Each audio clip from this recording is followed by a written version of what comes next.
Sejam todos bem-vindos para o canal Mundo Esotérico, um canal que aborda questões relacionadas ao esoterismo, ocultismo, teosofia, espiritualidade e assuntos afins, abordando aí a temática, a simbologia da linguagem sagrada e hoje trazendo aí o simbolismo das serpentes, um simbolismo bem interessante. E se você não viu os diversos programas, há um card aqui em cima com diversos assuntos relacionados não apenas com o simbolismo da linguagem, mas também relacionadas aí às leis herméticas, também à sabedoria das religiões e assuntos aí que se correlacionam.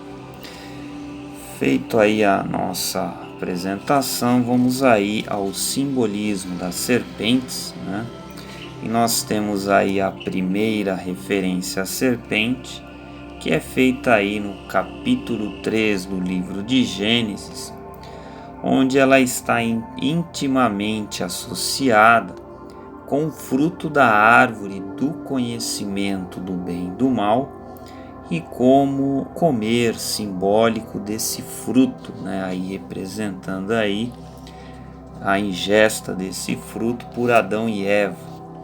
E numa das muitas interpretações possíveis, e particularmente aí nessa alegoria, a serpente ela é a própria energia forrática, ou seja, de forrate, que é essa energia que cria, que transforma aí o universo, e a árvore é a própria consciência e os seus veículos, nos quais aquela força está ativa, e juntos eles constituem aí no poder criativo macro e microcosmo. A serpente por si mesma, ela é aí representada como uma força ondulatória.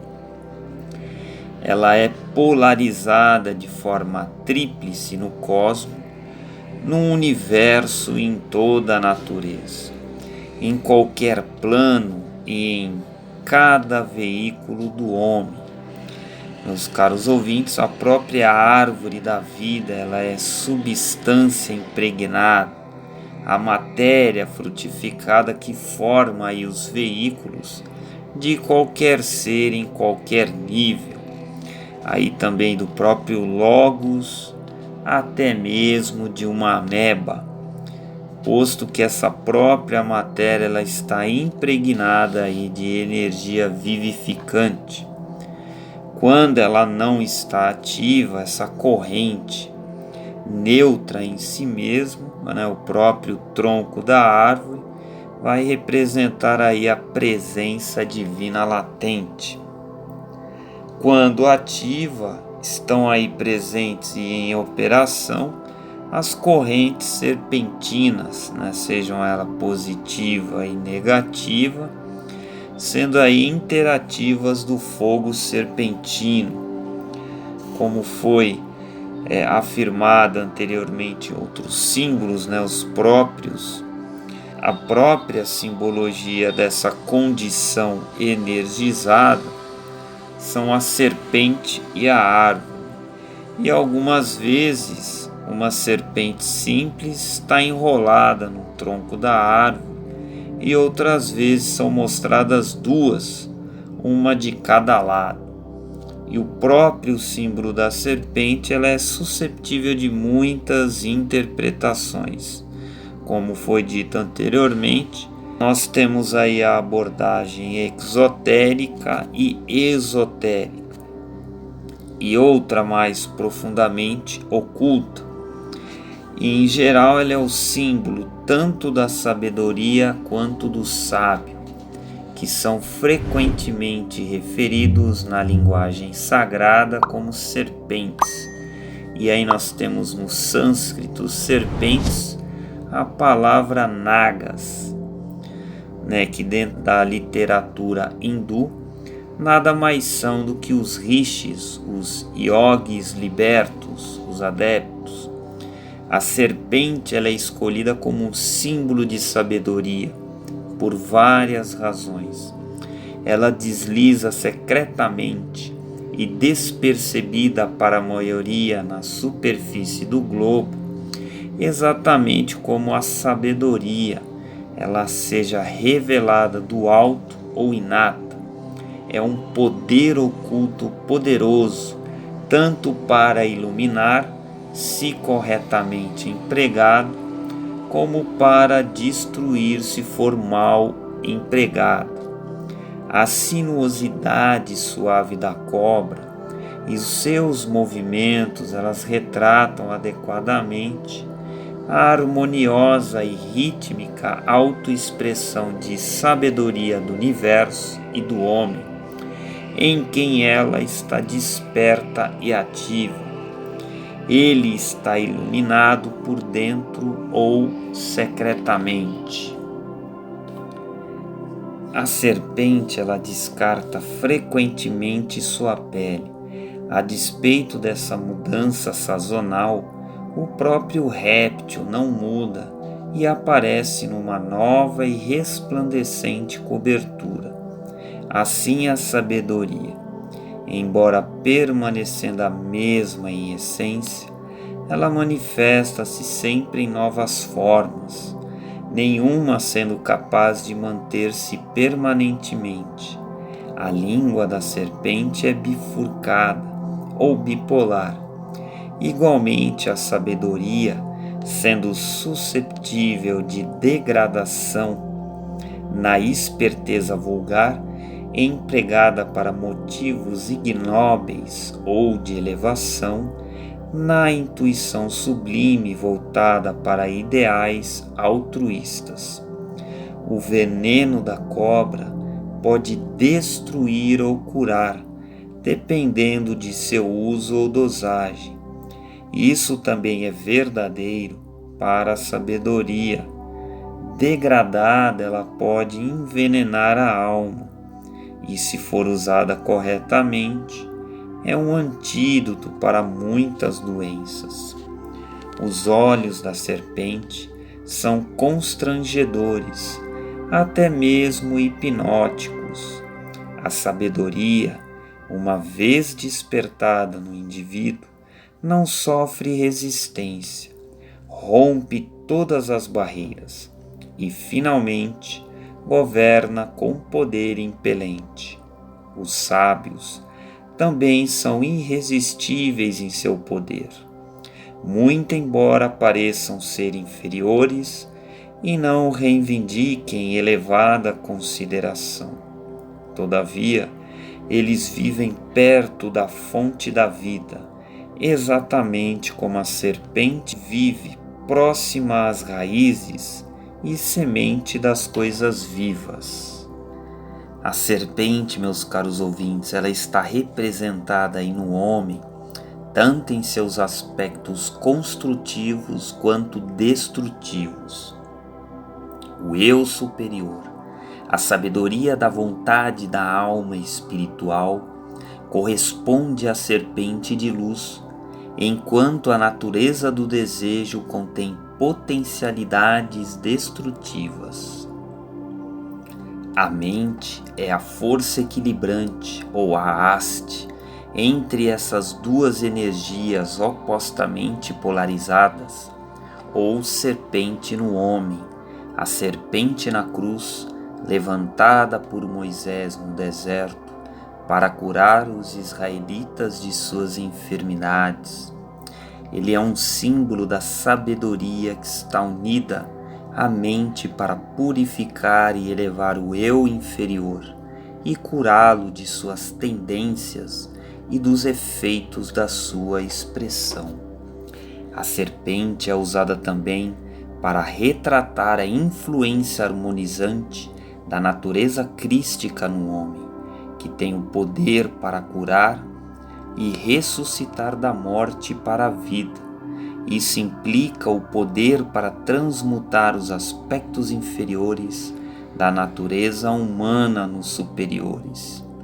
Esculápio, o deus da medicina, que frequentemente aparecia na forma de uma serpente, e do caduceu, o bastão de Hermes, tem sido considerado como um símbolo da força curativa. Serpentes foram descritas como tendo 3 cabeças, sendo aladas, tendo pernas humanas, respirando em voz alta, silvando, sendo venosas e tendo veneno amarelo que flui ao seu redor.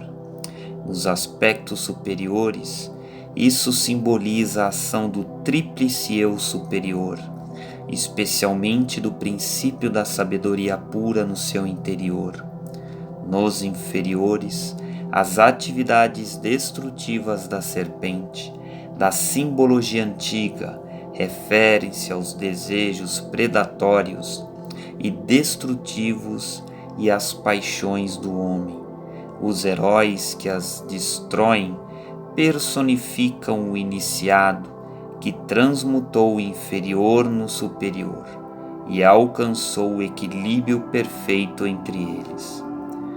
Quando o rabo da serpente está em sua boca, forma-se um círculo infinito, pressupondo a eternidade da sabedoria e até mesmo a própria eternidade.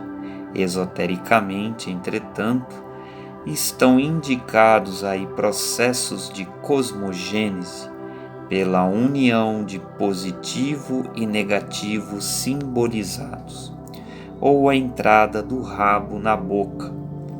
Todos os processos geradores estão, na verdade, indicados nessa forma do símbolo. Isso conduz ao significado profundamente oculto da serpente, a saber, a energia da vida universal, divina, criativa e eternamente ativa.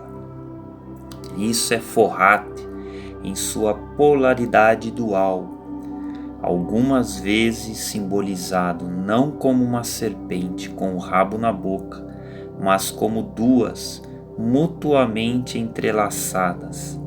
Aqui estão indicadas as leis da eletricidade, sob as quais todos os processos geradores ocorrem. A força dirigente interior, que conduz à atividade criativa nas formas orgânicas, e a afinidade química nas inorgânicas, é, na verdade, bipolar. Essa adequação da escolha da serpente, como sendo aí um símbolo para que esse poder parece apoiar-se no fato de que sua língua é bifurcada, são as correntes positiva e negativa do grande alento, continuamente sopradas como Fohat em cada átomo de cada mundo, para tornarem-se onipresentes e eternamente ativas em todo o universo. Esse fato estava tanto escondido como revelado nas antigas alegorias, nas quais Júpiter e outras deidades criativas masculinas transformavam-se em serpentes, com o propósito de seduzir as deusas. Na cosmogênese, tais deusas personificam a matéria, as águas do espaço, o princípio feminino receptivo e reprodutivo. Microscomicamente, a mônada humana corresponde ao Deus Pai, e o eu espiritual em sua veste de luz corresponde a Deus. Quando a evolução conduz o eu espiritual do homem à prontidão para o nascimento, no poder dominante da natureza crística no homem, ocorre uma descida, demonstrando aí o símbolo da mística anunciação do poder forrático ou frutífero da mônada no até então virginal eu espiritual que está aguardando. Isso é o casamento celeste, a Imaculada Conceição, do qual nascem aí a consciência e o poder iguais aos de Cristo. Uma serpente com o rabo na boca, duas serpentes entrelaçadas, uma enroscando-se num bastão, vara ou pilar, todas simbolizam a energia criativa, elétrica de Fohat, em ação no universo material e, portanto, no homem, o microcósmico templo do universo. No ser humano, a vara refere-se tanto à coluna vertebral quanto a um canal superfísico e etérico. No seu centro, que passa pela raiz da medula no sacro, ao longo de toda a sua extensão, até penetrar aí no interior da medula oblongata e do cérebro. Esse canal é o veículo da energia da vida, uma parte do qual é aí acionada do alto no ato gerador. Essa corrente é unipolar, ou mesmo de polaridade neutra, pois que se movimenta e produz seus efeitos, tanto no organismo do macho como da fêmea. O nome oculto histórico desse canal é Sushumna, no sânscrito hindu, que usualmente, entretanto, só é aplicado quando, por meios ocultos, a mesma força neutra, que é aí dirigida para cima, ao longo da coluna vertebral, e não para baixo. Antes que essa inversão do fluxo da energia criativa possa acontecer, as correntes aí positiva e negativa devem ser despertadas e elas mesmas, como serpentes gêmeas, fluir para cima, enroscando-se enquanto fluem, para induzir aí uma subida da energia neutra que as acompanha. Ao entrar no cérebro, esse tríplice poder ilumina então a mente do homem, que se torna semelhante a um deus, detentor aí dos poderes teúrgicos, e esse fato aí está revelado no Gênesis, principalmente aí no capítulo 3, versículo 5, onde o próprio Adão e Eva representam as correntes de polaridades opostas. A árvore do conhecimento do bem e do mal, particularmente o próprio tronco, corresponde à vara, e a serpente tentadora à força criativa, que ascende ao longo do canal Sushumna. Assim, Adão e Eva estão proibidos de comer o fruto dessa árvore, pois se assim fizessem, tornar-se-iam como que deuses. As vibrações intensamente aumentadas do cérebro, das glândulas, das células e da substância etérea nos ventrículos fazem com que o cérebro e o crânio tornem-se responsivos à vida e à consciência egóica e monádica. O espírito então predomina no indivíduo e a matéria aí perde seu poder. Simbolicamente, por intermédio desta atuação de uma serpente intercambiável em vara, os israelitas foram libertos do cativeiro no Egito. A haste de fogo átmico, que forma o cerne da força que se movimenta ao longo do canal Sushumna, é trazida para baixo ao nível físico mais denso, ou simbolicamente lançada na terra. Quando isso ocorre, meus caros ouvintes, a energia da vida criativa, positiva, negativa, relativamente dormente, que reside no sacrum, é posta em atividade. Cada polaridade, então, segue um caminho serpentino, mutuamente entrelaçado ao redor do canal Sushumna. Simbolicamente afirmado, a vara transforma-se em serpente. E esse processo não é isento de um certo impacto ou alguma dor. O iniciado retrai-se momentaneamente, mas ainda assim persiste. Moisés fugiu da serpente. Quando, entretanto, ele une sua vontade à do próprio hierofante e sublima-lhe a força criativa, compelindo-a a fluir acima da pelvis, ela se torna, por sua vez, na varinha mágica de poder. Simbolicamente, Moisés pega a serpente de fogo pelo rabo e ela se torna uma vara em sua mão. Como retratado nas figuras egípcias simbólicas, em que serpentes estão entrelaçadas, ao redor de varas ou pilares, o rabo está na base do pilar, significando o sacro.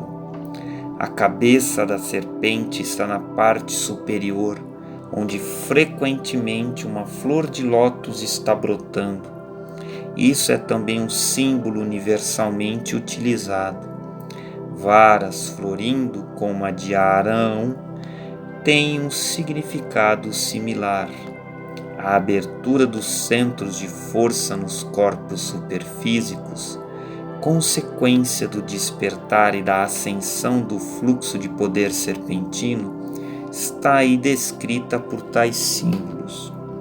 Os nomes ocultos históricos das correntes positiva e negativa da força são Pingala e Ida, e o tríplice fluxo para cima está mais perfeitamente aí revelado pelo símbolo grego do caduceu. Hermes é o Moisés dos gregos.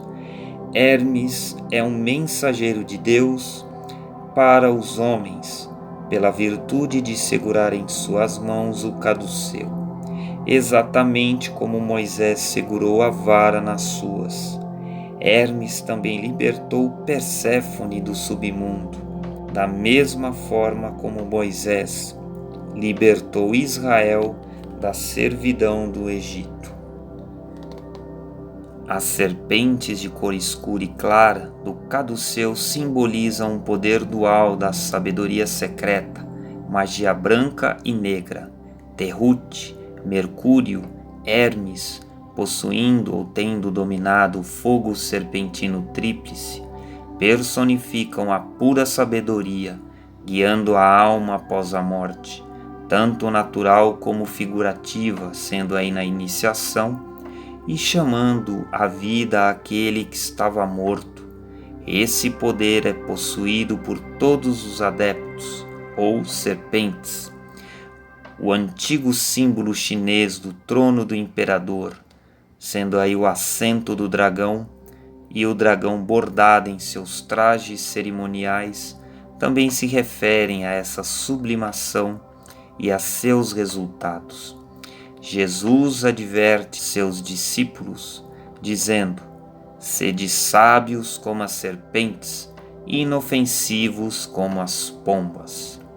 Isso pode ser considerado como uma referência velada ao fogo serpentino ou à sabedoria e prudência do adepto ou serpente.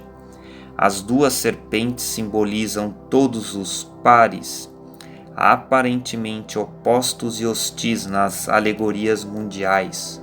Elas encarnam a ideia de dualismo e o suposto conflito entre o bem e o mal, espírito e matéria, luz e trevas, deuses e demônios, salvadores e serpentes e dragões, Caim e Abel, Esaú e Jacó, e Osíris, Apolo e Píton. O Salvador heróico representa a sabedoria pura, somente pela qual o conflito, tal como ocorre no homem, pode terminar em vitória do espírito, da luz e do bem. Os mensageiros divinos enviados do céu à terra para salvar a humanidade periclitante, o Christus como Filho de Deus e a Virgem Celestial, são personificações da sabedoria pura, por meio da qual o conflito dos opostos pode terminar, não na derrota de um pelo outro, mas na perfeita harmonização ou equipolarização deles.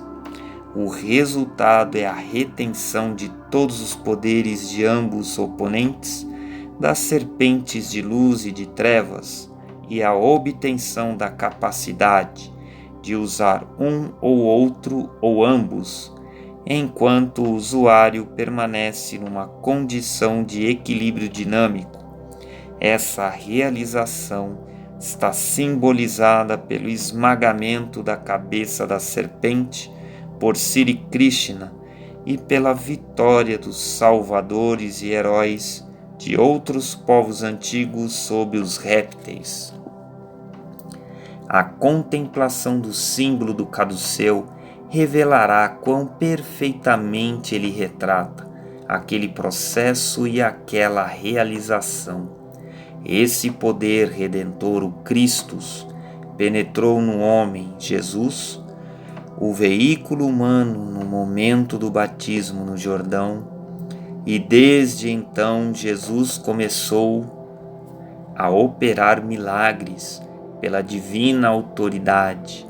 Segundo o caduceu, a vara ou a serpente na mão é um símbolo que significa o domínio de um poder e a posse do seu conhecimento e a destreza em seu uso. Note-se que a transmutação da vara na serpente somente poderia ocorrer ao comando da deidade e por seu poder mágico. Realmente, a descida do Atma monádico, através de todos os veículos e pela coluna vertebral até o sacro, é essencial para o pleno despertar prematuro do tríplice fogo criativo e para sua sublimação e uso bem-sucedidos como uma ferramenta mágica. Trazer o poder de Atma para baixo é uma parte do ofício do hierofante dos mistérios maiores. Como a seguir inicia-se uma nova vida, o ato sempre foi denominado iniciação. O iniciado é alguém em quem foi despertado o poder de libertar-se das limitações da matéria, do desejo e da autosseparação, com entrada na liberdade de consciência, vida e poder universais. O fogo serpentino ou Kundalini é criativo em essência e, ainda que apenas levemente desperto, está representado no corpo físico do homem com todas as outras forças e poderes da natureza. Particularmente, neste período da evolução humana, manifesta-se como uma fonte tanto do impulso sexual quanto do fluido nervoso. Ele permanece enrolado como uma serpente no chakra sacro ou roda na base da espinha, em que por sua vez é uma estação de suprimento da energia ascendente, igualmente espiralada do centro da Terra, ela mesma um depósito aí da Kundalini solar. Quando plenamente desperta, seja pela yoga ou como resultado natural do progresso evolutivo, a Kundalini flui para cima, através de um canal na coluna vertebral denominado Sushumna Nadi, passando em sua jornada por cada um dos outros chakras, quando passa pelos centros espinhais, nos quais situam-se os chakras, a parte de sua força ela vai escorrer aí pelo eixo do funil de cada um, vivificando ocultamente e desse modo despertando o indivíduo para um estado de autoconsciência nos mundos superfísicos. Quando o Kundalini toca o centro esplênico, dá ao homem o poder de viajar à vontade no plano astral. mesmo distante do corpo físico.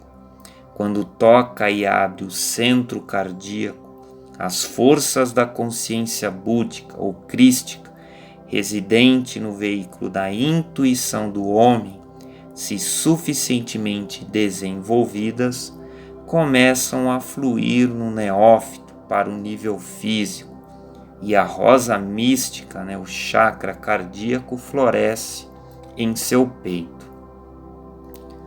Os poderes da consciência crística, conhecimento da unidade da vida, da percepção espiritual intuitiva direta, da sabedoria e de uma profunda compaixão, começam então a manifestar-se por intermédio do pensamento, palavra e ação. O centro laríngeo, quando vivificado, confere o poder da clareaudiência ou de resposta a vibrações sonoras superfísicas e aos sons físicos que estão além do limite normal de audição.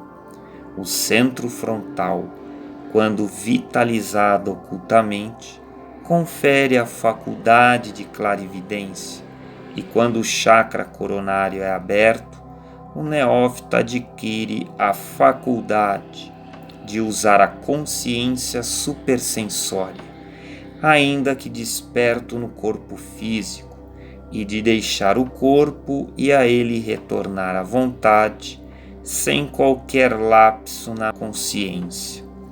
A glândula pituitária e a pineal funcionam então semelhantemente às válvulas ou aos amplificadores de um aparelho radioreceptor, possibilitando desse modo a consciência no interior do cérebro sintonizar-se com forças e fenômenos superfísicos e tornar-se cônscia deles. Na verdade, o sistema cérebro-espinhal do homem, quando vivificado ocultamente, ele vai aí assemelhar-se em muitos aspectos a um aparelho de televisão. Uma diferença, entretanto, é que programas sutis são projetados na tela do cérebro-mente e percebidos clarividentemente. A plena manifestação dessas faculdades ocultas durante a consciência de vigília exige um longo e árduo treinamento e depende da completa vivificação das glândulas pituitária e pineal por meio de Kundalini e de suas forças complementares. Meus caros ouvintes, termina mais um programa no dia de hoje, Provavelmente vamos trazer aí uma nova temática de estudo, trazendo algumas novidades a respeito. Um forte abraço a todos e até um próximo programa.